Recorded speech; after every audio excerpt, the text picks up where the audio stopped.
Wireless LAN Professionals Podcast, episode 193. I would say cycle life, I would say in the 2,000 to 3,000 range. Oh, okay. That's way better than I had thought. Wireless LAN Professionals is a place to educate, inform, encourage, and entertain those involved in wireless LANs. This Wireless LAN Professionals podcast is an audio manifestation of these goals. Our host is a wireless LAN veteran, consultant, designer, and teacher, Keith Parsons. And now, the podcast for wireless LAN professionals by wireless LAN professionals.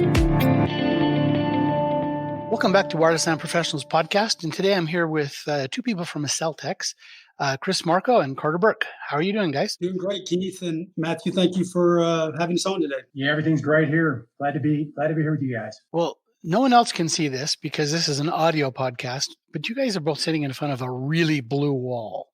Tell me about the blue wall. Man, it's AccelTex blue all the time, Keith. Like I told you, you got to support your colors. So what's the Pantone color? When you go to talk to your printer, you have to say, I want this Pantone. Oh, I'm sorry. Yes, I have it, but I do not have it memorized. That would be a marketing question. I apologize, but I could get it for you if you so are interested. So AccelTex blue actually has a number, I'm sure. It does. It does. Yes, sir.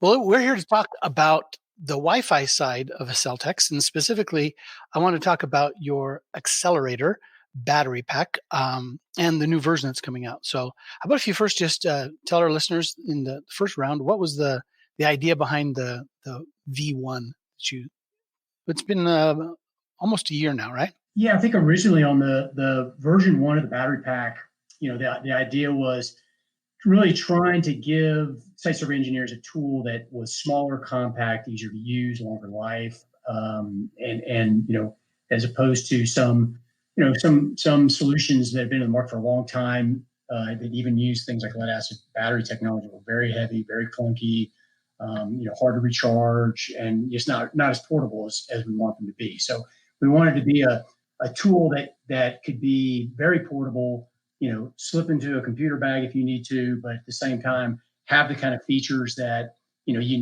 need to have when you're out doing a site survey engineer. And it worked quite well. I've personally used mine quite a few times. We had them in the WLAN Pro store and at the WLPC conference store as well. I like that you can have both 802.3 AF AT as well as 24 volt. There's times when you just need an extra 24 volt PoE, not for all enterprise class APs, but there are times I've needed that, and it came in very handy. And the other, I don't know who thought of it, but putting in the male-to-male 2.1 millimeter connector for 12 volt, I think I used that almost as much as the PoE. So thanks for putting that cable in there. Yeah, that's been that 12 volt port out in the back, has been very, very popular, more popular than we thought it would be.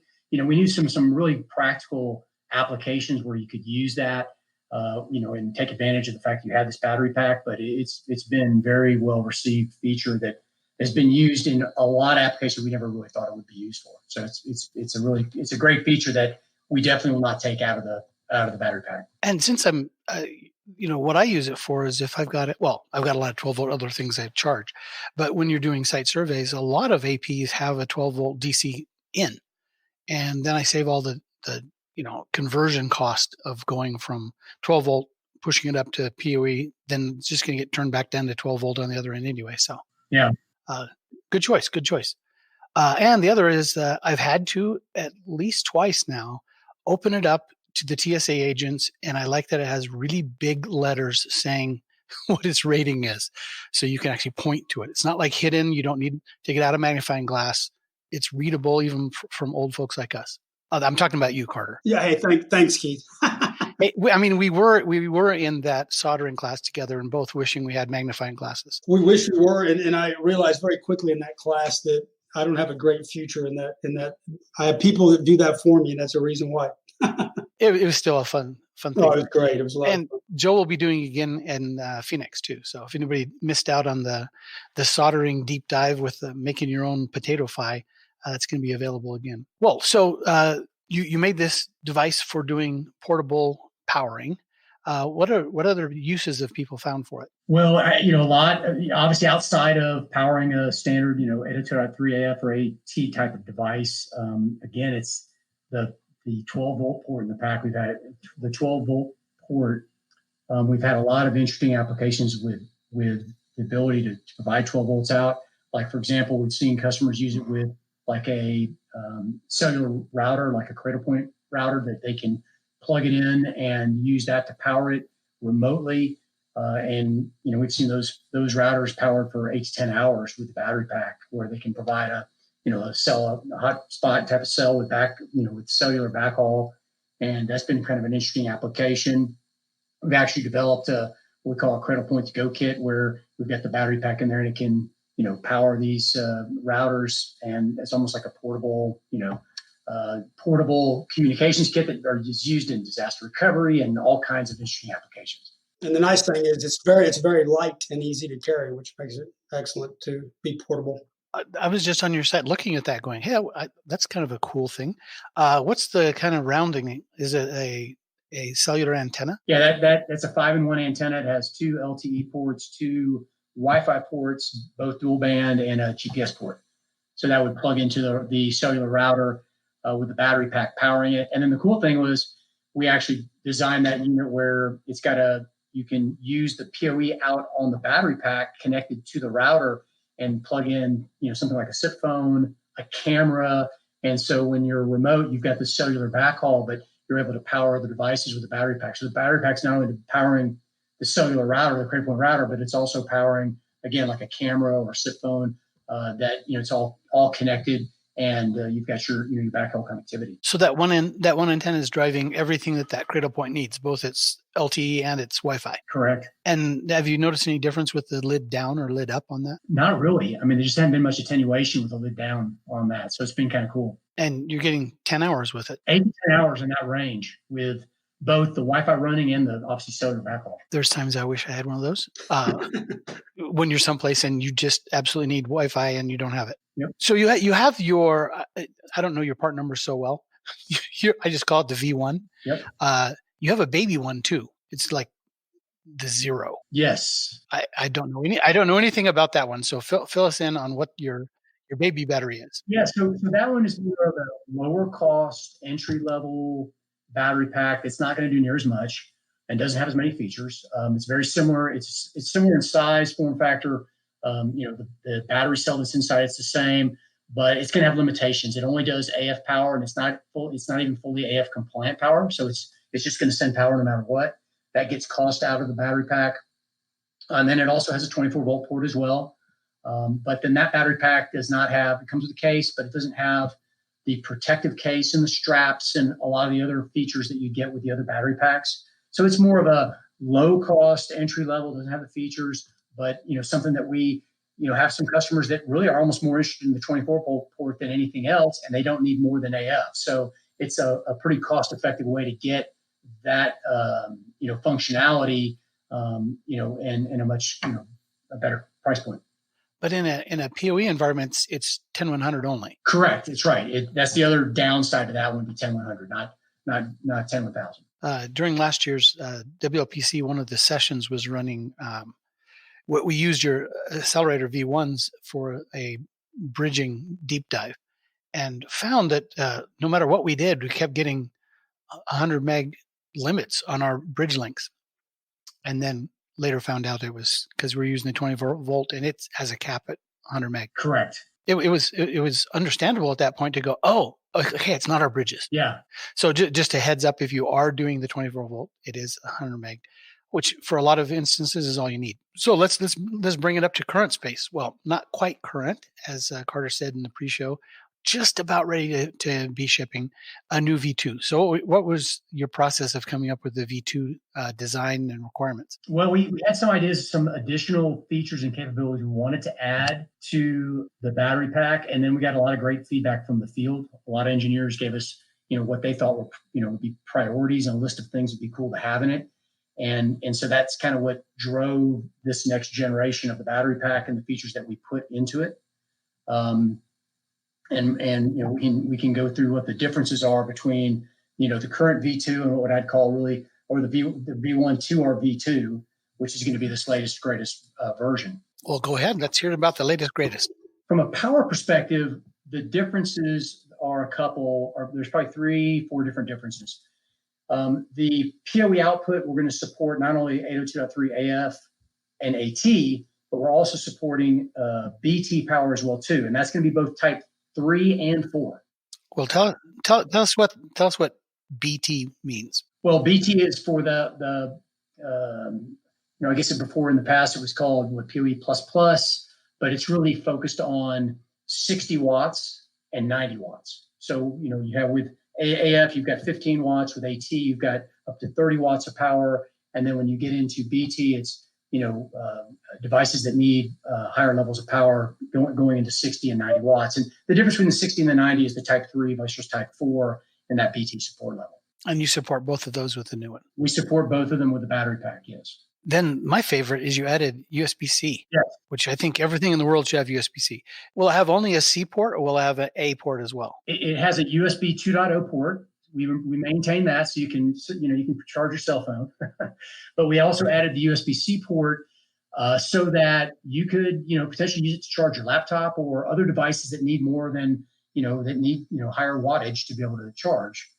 So that USB-C port will do up to 20 volts and 5 amps, so you could get as much as 100 watts out of it. And so you can use that for a lot of different applications. But I think a lot of it was people were interested in being able to, especially engineers in the field, hey, if I want to charge my laptop and give it a little more power, I could do that at the same time while I was also powering an access point. So USB-C was a big, a lot. We got that particular feature was something that was really asked for by a lot of different engineers. So we incorporated that into this new generation of the battery pack as well too. It's full USB-C PD capable. Correct.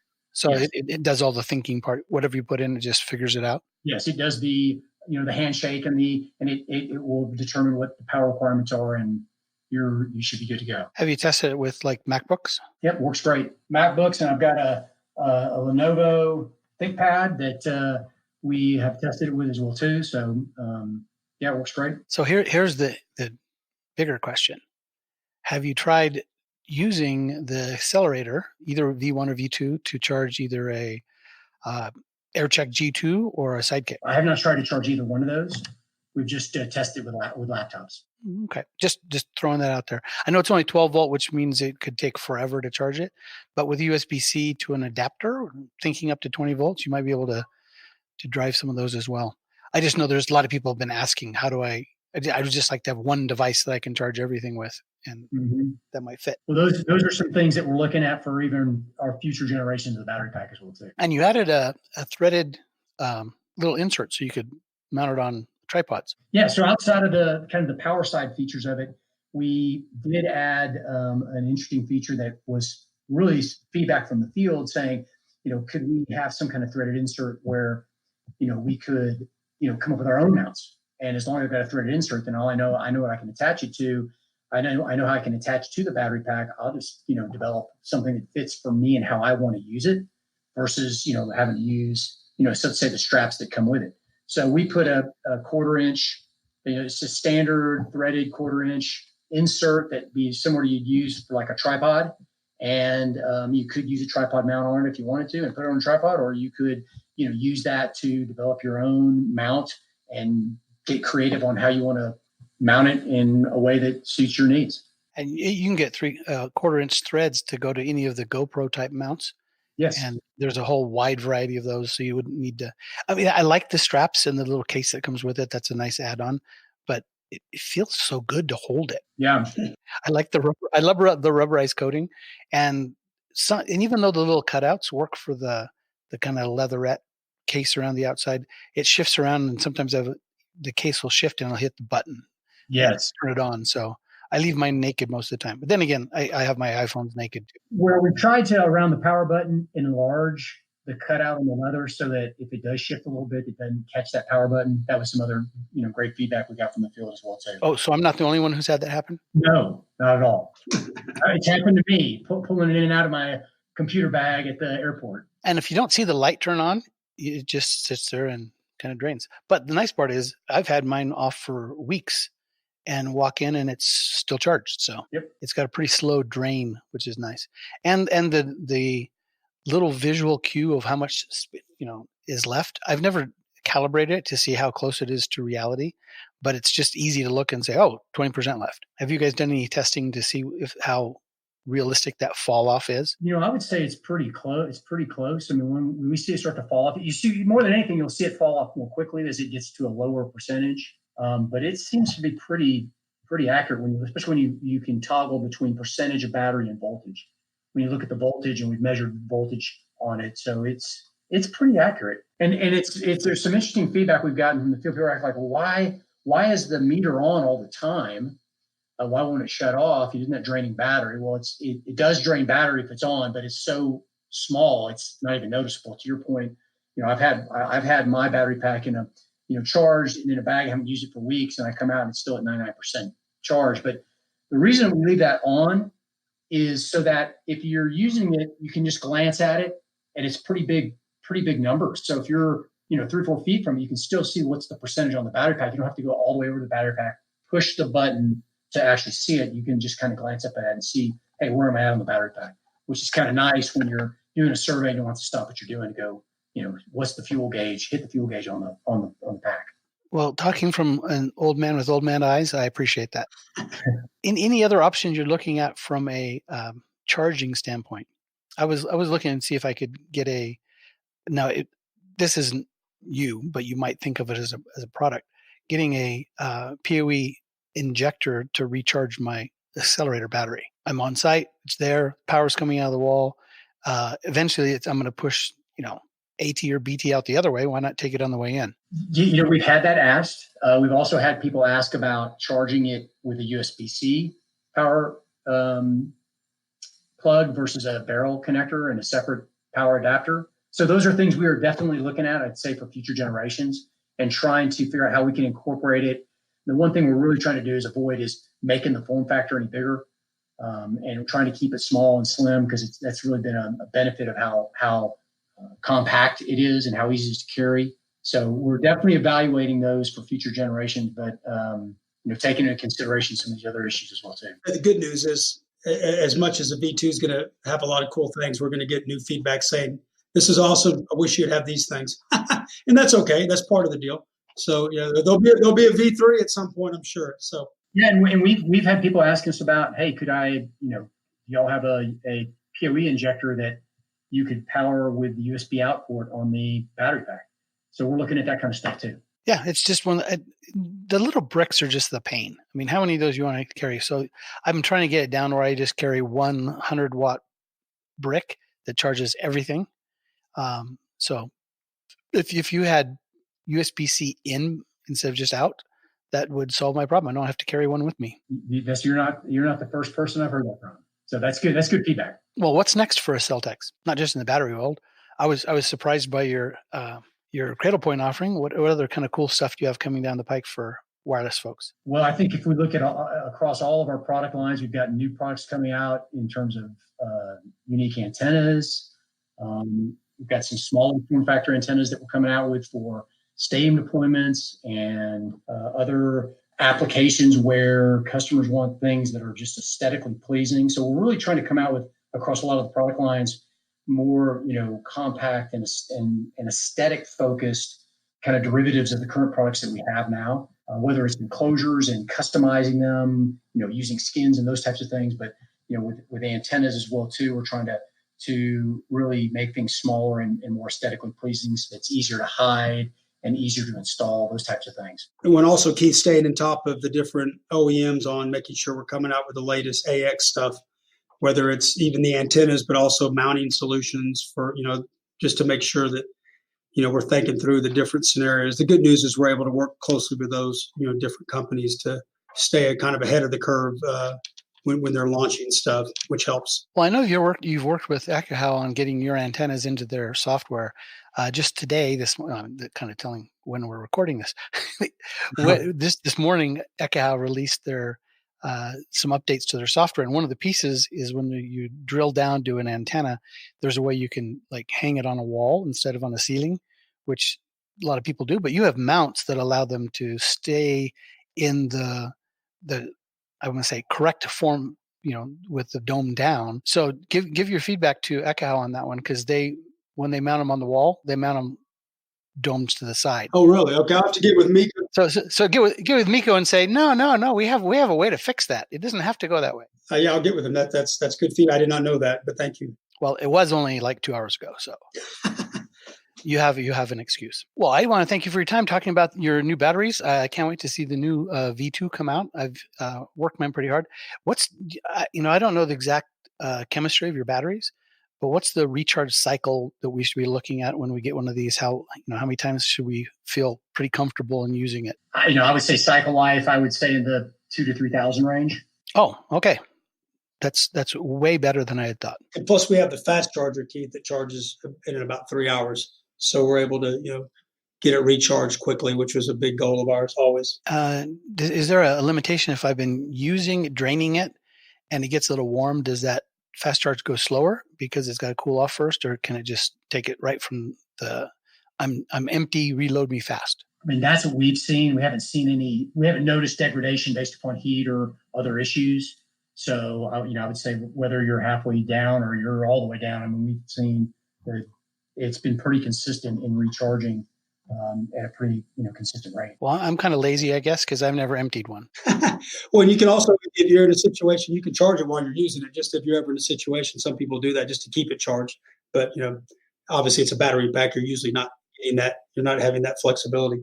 Yeah, that's an important point. We did design it where it can be charged while it's operating. So if you have the ability to plug it in, then you theoretically would never lose a charge on it while you're powering devices. Well, we all just wanted to bring in one final point here. In the WLPC in Prague, we were running some experiments on some other equipment, and someone said, "Oh, we need something," and it was Fernay just reached in his bag, pulled out his accelerator, plugged it in, and we didn't have any 24-volt power to fire up some little devices, and he's like, "Oh, here it is." But he was out of charge, so he charged his with his 12 volt and then took 24 volt out at the same time and just made it work. Cool. So it's kind of a flexible little tool that gives you lots of choices between what you're charging. And adding the new BT as well as USB-C is going to give us even more things we can do with it in the future. Yeah, we're excited to get it in the market. What's the price point on well, actually, since we've talked about all three, your baby one, which has a 0 number, the one, which is the V1, and the V2, what are the price points on those? So the entry level model is list price on that's $169.95. Then the version 1, the next gen, was at $329.95, and then the latest version to come out is going to be $379.95. So that's not only $50 more, and then you pick up USB-C and go all the way up to 90 watts. The V1 and V2 both have the same size battery, so we can get it past TSA. All three of them have the same size batteries, and that's by design as well too, which is important to understand that as long as you stay under 100 watt hours of rating, then whether you're checking it, whether you're going on an airline, and even more importantly, from our perspective, is when you stay under that limitation, then you can ship via FedEx Air.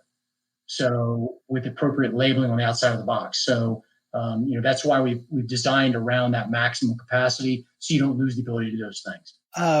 Would you happen to have a document that I could put in the case with it?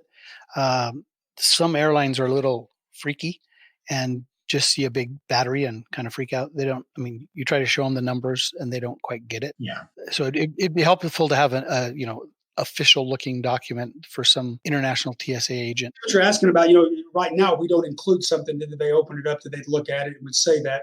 That's actually good feedback to kind of, even if it's just like a little small card that basically just for those flying specs, if you will. Right now we can get you a full spec sheet, nothing wrong with that. It's just probably a lot more information than you need. I guess you can highlight the areas, but having something small that would go in there, just knowing that people are going to be carrying these on airlines, is actually pretty good feedback. It wouldn't be that hard to do. And I haven't had any trouble with TSA in the US because I can speak English to them and explain it and say, look, right here, it shows 100 watt hours. It's the rule, da, da, da. But sometimes internationally, they're not quite so understanding of my English, and having a printed thing that looks like it had, FAA approval. And so if FAA and US DOT have a specific regulation that you can quote and highlight and then say, we're here, we inside. I think an official document just go a long way to making people go, oh, okay. Based on what, FFA and Department of Transportation, but we could figure out, let's talk, we can talk to our marketing team, figure out something that could be popped in there. That's good feedback though. And you could color it blue too.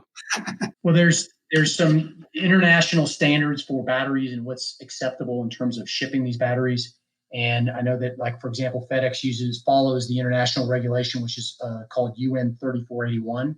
So when your product is under the 100 watt hours and, it meets these certain requirements, then you can ship the product. And as long as you label it UN 3481, then, it'll just flow right through the system.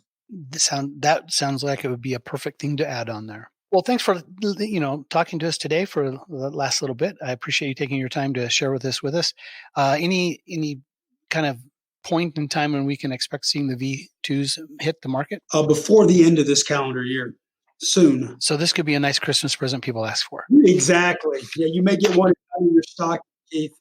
Yeah, we'll talk to our spouses and say, yes, this is my Christmas gift, and we could use it on vacation too to keep your iPhone charged. It's true. You have an ulterior motive.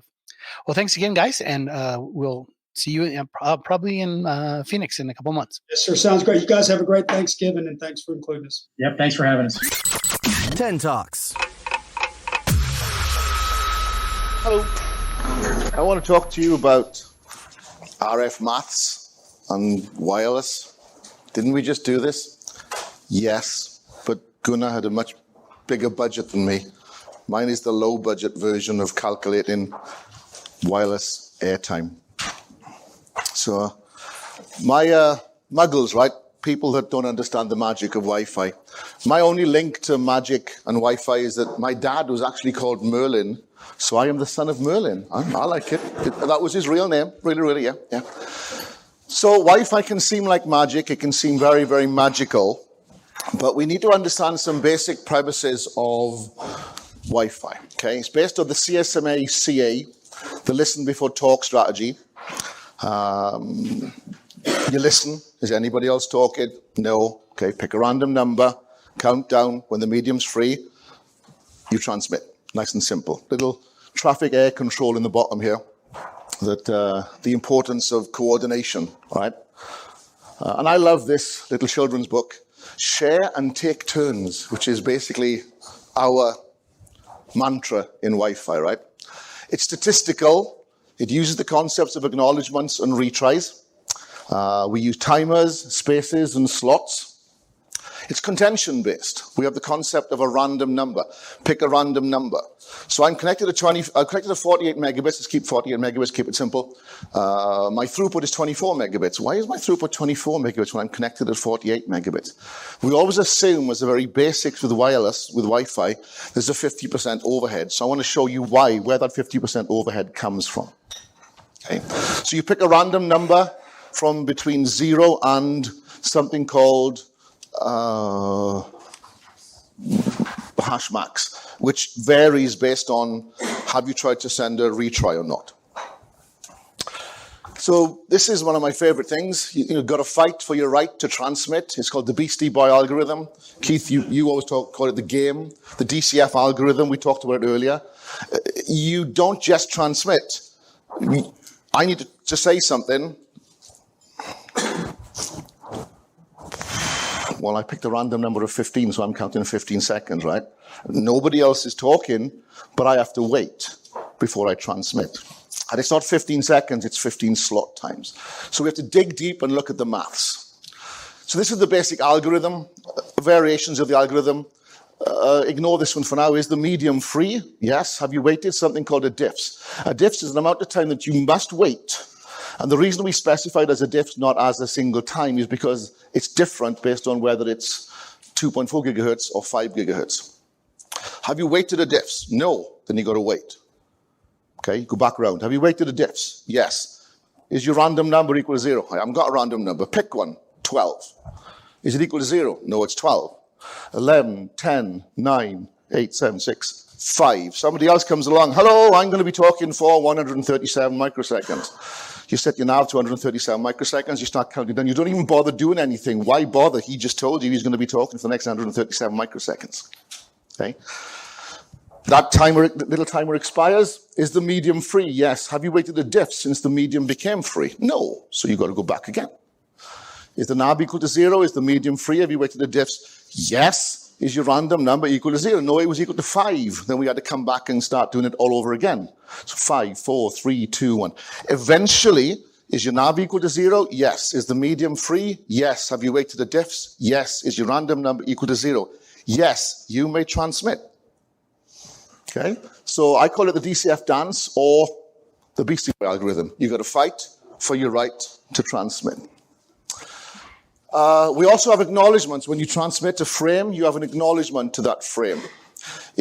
I refer to this as an atomic exchange. You do a transmit, you wait a SIFS, you get back an acknowledgement. If any part of that goes wrong, that transmission has failed. You don't know if your transmission failed or if the acknowledgement failed. It doesn't matter. It's an atomic exchange. It's one entity. You just simply retransmit. So until you receive back a positive acknowledgement for a unicast frame you've transmitted, there are block acknowledgements. We'll ignore them for now. But every unicast frame is acknowledged, usually by an acknowledgement frame. Okay? And we start off picking a random number between 0 and 15.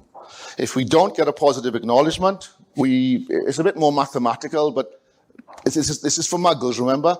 We double the number, we add 1. We double the number, we add 1. So every time we do another retry, we double the number, we add 1. Double the number, we add 1. You now pick a random number between 0 and whatever the current version of this algorithm is. Okay? So that's the foundational rules we need to know. I've got about 4 minutes left, and we need to make sure we understand the concept. I know it's not the greatest diagram ever, but it's functional. If Lee Badman can draw things on, I can draw them. It's functional, right? You get an IP packet, the IP packet comes down. That is what is known as an MSDU. You add 8 bytes to it, the same 8 bytes every single time. The IP packet plus the 8 bytes is the MSDU. The MSDU is sent down to the next layer down, where you put a MAC header at the front, a MAC trailer at the back. That becomes an MPDU.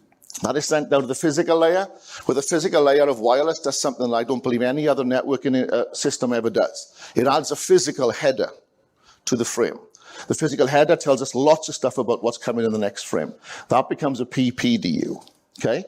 So now it's time for a spreadsheet. This is what I wanted to introduce you all to, and it's much, much simpler than the one we saw previously. Basically, I'm going to release this eventually, when I tell you a little bit more. You can see down here that, let's say we send in 20 bytes. Okay, you transmit in 20 bytes. Here you see how long it will take to transmit those 20 bytes at different speeds. That's 160 bits. That's the speed. How long does it take to send it in microseconds? Okay, so you basically take the IP payload, that's 20 bytes. You add the 8 bytes for the MSDU. Up here, I've done a very oversimplified. We just assume in 30 bytes overhead for the frame. It's a data frame, okay? It has a QoS field. It's a data frame. That now magically makes it be 58 bytes. So to transmit a 20-byte IP packet, it's going to take you 58 bytes. For reasons that I'll more than happy to talk to you about later, you get another 3 added on for stuff. That makes it 61 bytes. Those 61 bytes, when transmitted at 24 megabits, for example, will take 20 microseconds. Now, you come down, there's different calculation for G and A, 2.4 gig and 5 gig. You've got to add on, there's the diffs is different. Then you pick a random number. Now, I tried to make it so we got some little cleverness here. By changing, you can choose what quality of service you're changing. By choosing the quality of service, it slightly varies the AIFS value, and you pick a number between 0 and 3 if it's 6, blah, blah, blah. Okay. Let's keep it as non-QoS for now and keep it simple. You will pick a random number which will make you wait between 0 and 135 microseconds. Your physical header has a cost as well. Your frame, we just calculated as 20.33, so it will take between 68 and 208 microseconds to transmit a frame. Then you have a CIFS. Then there is no random number for the return in CIFS. The CIFS takes approximately 42 microseconds. So the entire frame exchange can take between 121 to 256 microseconds. Yay. Fantastic, right? Well, what happens if we up the data payload by a factor of 10? Let's now transmit 200 bytes. So if we transmit 200 bytes, that is going to take, obviously, 10 times as long. Well, no. That is the big surprise here. When you convert this to 200 bytes, okay, same calculation, it takes just slightly twice as long. Because it's not the actual transmission of the bytes that are the issue. Let's convert this to 2,000 bytes. Okay, obviously that's going to take a lot longer. No. Once you transmit the 20,000 bytes, oops, gone a bit mad there, and you transmit it at 866 megabits, now the maths are going a bit wrong here, this is more of an assumption, okay, you're still having to pay this price of the Beastie Boy algorithm. So let's say we transmit in 1 byte, the minimum possible. Okay, that gets sent in a minuscule amount of microseconds. But you still have to wait between 101 and 236 microseconds for the pick a random number, count down, where the diffs, stop, where the sifs, send an acknowledgement. 14 seconds to spare, that's it. I will release this and play with it. A much, much simpler version of what we saw earlier. I do want to play with the one we saw earlier, though, because that takes into account AX and AC. This is just very, very simple and basic. I'm done. Thank you. Thank you for joining us for another episode of the Wireless LAN Professionals Podcast, the podcast for wireless LAN professionals by wireless LAN professionals. Be sure to follow us on Twitter at Wireless LAN Pros for all the latest news and updates, and also connect directly with Keith on Twitter at Keith R. Parsons. Head over to www.wlanpros.com for this episode's show notes, as well as the latest in all things Wi-Fi.